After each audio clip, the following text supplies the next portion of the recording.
आज मैं एक ऐसा प्लांट लेकर आई हूँ जिसे आप बहुत ही आसानी से अपने गार्डन में लगा सकते हैं और एक बार आप अपने गार्डन में ऐड कर लीजिएगा ना तो ये आपके गार्डन से जाने का नाम नहीं लेगा। बहुत ही खूबसूरत फ्लावरिंग प्लांट है और इसे आप जिस तरह चाहती हैं उस तरह से आप शेप में डाल सकती हैं और ये भर भर के फ्लावरिंग करती हैं। बहुत ही प्यारा प्लांट है। ये हाइब्रिड और देसी दोनों ही वैरायटी में होते हैं। आप जिस भी वैरायटी का लगाना चाहें आप लगा सकती हैं। एक बार आप अपने गार्डन में ऐड करके तो देखिए, ये बहुत ही खूबसूरत लगता है।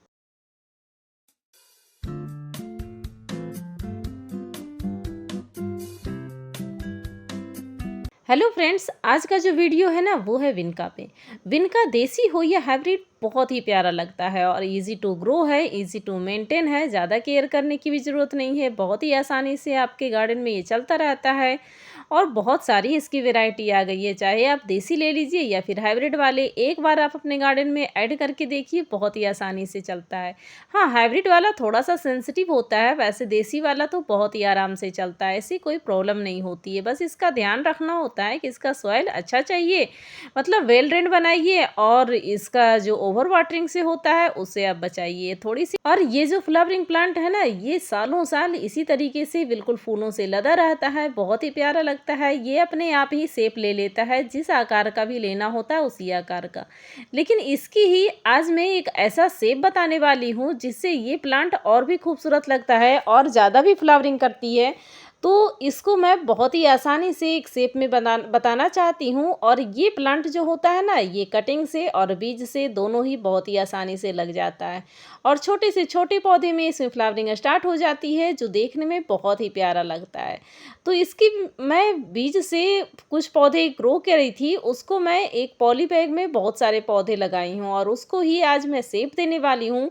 तो आज मैं सोची शेप देने जा रही थी तो सोची कि आपके साथ शेयर करूं। और इस तरह से शेप में ना मैंने बहुत सारे पौधे तैयार किए हैं, प्लांटर में भी और ग्राउंड में भी, वो भी आपको दिखाने वाली हूं। और बहुत ही आसानी से बनने वाला ये पौधा बहुत ही खूबसूरत लगता है। तो इस तरह से देखिए, पॉली बैग में यहाँ पर मैं कुछ प्लांट लगाई हुई हूँ जिसकी ग्रोथ अच्छी खासी हो गई है। पहले से ही इसमें मैं थोड़ा थोड़ा काम कर रही थी। तो जो इसकी ब्रांचेज होती है ना साइड से जो निकली हुई, सभी को इस तरह से काट कर हटा देंगे, क्योंकि मुझे इसको एक नया शेप और सुंदर आकर्षक शेप देना है जो देखने में बहुत ही प्यारा लगे। तो इस तरह से पतली सिर्फ डंडी बची है, इसी तरीके से इसको भी काट देते हैं।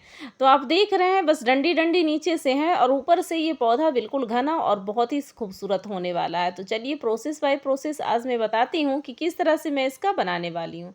और इसमें ना 3-4 पौधे मैं लगा चुकी हूँ इकट्ठा ही। तो नीचे से जितनी भी एक्स्ट्रा पत्तियां हैं, एक्स्ट्रा जो ब्रांचेज निकली हुई हैं, सभी को मैं इस तरह से हटा देती हूँ, ताकि इसको जिस शेप में मैं डालना चाहूँ उस शेप में ये पौधा बहुत ही खूबसूरत लगता है। और ये पौधा बहुत ही आराम से चलने वाला है, क्योंकि इसकी ज़्यादा केयर करने की ज़रूरत नहीं है, ज़्यादा खाद डालने की भी ज़रूरत नहीं है। हाँ, थोड़ा-सा केयर कर लीजिएगा, उतने में ही भर-भर के फ्लावरिंग करती है। तो इस पौधे को जिसमें ज़्यादा प्लांट लगे हैं पॉली बैग में, उसको मैं ट्री का शेप देने वाली हूँ। तो इस तरह से देखिए, ये पौधा इस तरह से अपने आप ही शेप ले लेता है और इसको मैं अपना अलग-सा शेप देना चाहती हूँ, तो इसके लिए इसमें प्रोसेस बाय प्रोसेस करना पड़ेगा। तो जो जो भी ब्रांचेज़ एक्स्ट्रा निकली हुई हैं, सभी को इस तरह से काट कर हटा देते हैं, क्योंकि इसमें अपने आप ही बहुत सारी ब्रांचेस निकलती रहती हैं और बहुत हैवी फ्लावरिंग भी करती है। वैसे फूल से लदा पौधा है तो इसे काटने का मन भी नहीं कर रहा है, लेकिन इसको और भी खूबसूरत बनाना है, इसीलिए इस तरह से काट कर मैं हटा दी हूँ। आप चाहें तो इसकी कटिंग जो काटे हैं उसकी कटिंग लगा दीजिए, नहीं तो आप बीज से भी बहुत सारे पौधे इसके तैयार हो जाते हैं। और इस तरह से पत्तियां भी सारी मैं हटा दी हूँ। तो ये बिल्कुल नए रूप के लिए तैयार हो रहा है। तो आगे चलिए बताते हैं कि आगे इसके साथ मुझे क्या करना है। तो जितनी भी पत्तियां थी, जितनी भी ब्रांचेस थी, सभी को मैं यहाँ पर हटा दी हूँ और सभी बस डंडी डंडी सा इस तरह से दिख रहा है। तो सबसे पहले इसका काम क्या करना है कि पॉली बैग में लगा पौधा काफ़ी टाइम हो गया है, तो इसकी बारिश के बाद ना गुड़ाई अभी हुई नहीं है। तो इस तरह से इसकी मैं यहाँ पर गुड़ाई कर देती हूँ अच्छी तरीके से, ताकि रूट में हवा पहुँचे और इसकी ग्रोथ बहुत ही फास्ट हो जाए। तो इस तरह से जितने भी पॉली बैग हैं ना, सभी की मैं यहाँ पर गुड़ाई कर देती हूँ फटाफट से, ताकि सभी की ग्रोथ अच्छी हो और अच्छे तरीके से ये ग्रो करे, अच्छी तरीके से इसमें फ्लावरिंग हो। और अच्छी फ्लावरिंग के लिए, अच्छी ग्रोथ के लिए इसकी गुड़ाई करना ज़रूरी है चाहिए और इसमें खाद डालना ज़रूरी है। और इस तरह से एक मैं डंडा ली हूँ और ऊपर से जो उलेन होता है ना उसको मैं लपेट दी हूँ, ताकि देखने में जो डंडा है, स्टिक है, वो देखने में खूबसूरत लगे। और एक तरफ से उलेन का जो थोड़ा-सा भाग है उसको मैं खुला छोड़ दी हूँ और इसमें जो लगा दी हूँ इस तरह से। और जो डंडी-डंडी दिख रहा है उसको सपोर्ट के लिए इस तरह से बाँध देंगे। आप चाहें तो 2 से 3 जगह अलग-अलग करके भी बाँध दे सकते हैं। मैं तो इसी को ही लपेट देती हूँ इस तरह से, ताकि जो ब्रांचेज़ है ना, सिर्फ़ डंडी-डंडी ही बची है, उसको सीधा होना ज़रूरी है। अगर जो वो टेढ़े में ग्रोथ कर जाएगा तो इसकी जो मैं शेप बनाना चाहती हूँ वो नहीं बनेगा। तो इस तरह से बाँध दी हूँ ताकि इसकी जो ब्रांचेज़ है, सिर्फ़ लंबी डंडी जो बची है वो सीधा रहे। और ऊपर से भी इसका मैं काम करने वाली हूँ। तो इस तरह से इसमें मैं बाँध दी हूँ, तो इसको कर देती हूँ साइड। इसी तरीके से दूसरा, तीसरा, चौथा सभी में।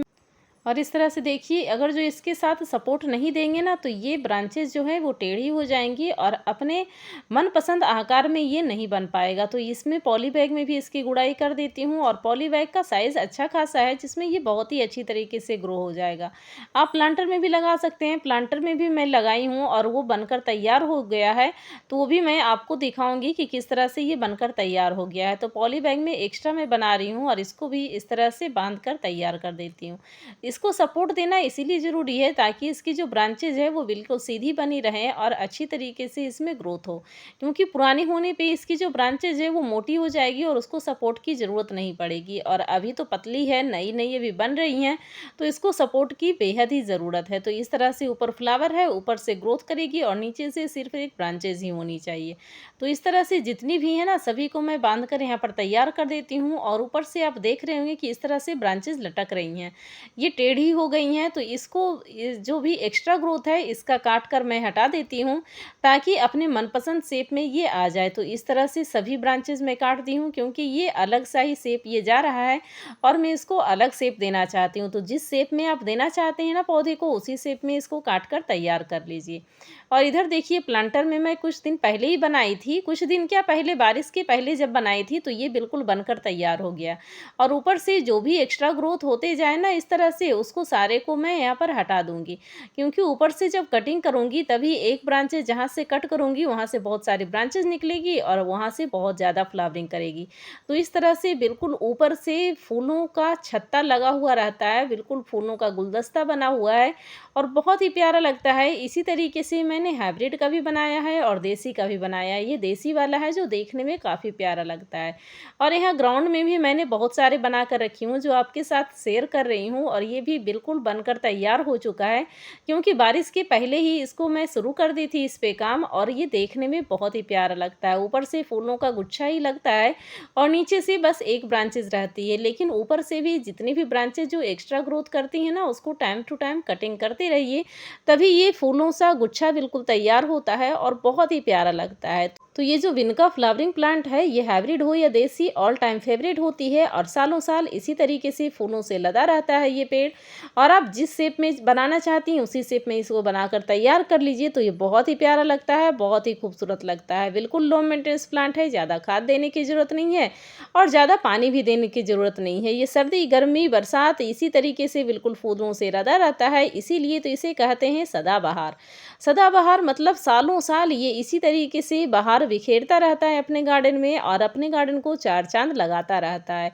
तो इस पौधे को आप लगाना कभी भी ना भूलें क्योंकि यही तो है सदाबहार जो आपके गार्डन में बिल्कुल बहार लाता रहता है।